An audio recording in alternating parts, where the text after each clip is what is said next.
هلو يا شباب، عاملين ايه؟ عايزين كده حاجه اخد رايكم فيها. عندي هنا الاشاره دي وقعت، شكل الموتوسيكل غاب قوي باشاره واشاره كده. المهم بقى عايزين نعمل ايه؟ عايزين كده نحط نشجع اي حد معاه موتوسيكل، نحط هنا كده علم فلسطين وايه، ننشر الموضوع ده في وسط الرجاله اللي بتركب موتوسيكلات. نشوف، بس المشكله إن انا معرفش حد في القاهره بيعمل الحاجات دي.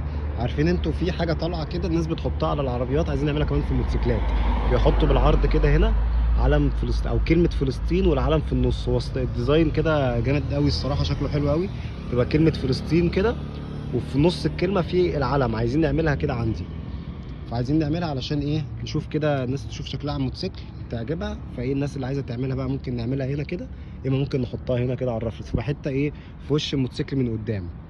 فاي حد بقى كده رجاله بيعمل الموضوع ده هنا في القاهره يقول لي اجيله، اخد واحده كده اعملها عنده كده، يا هنا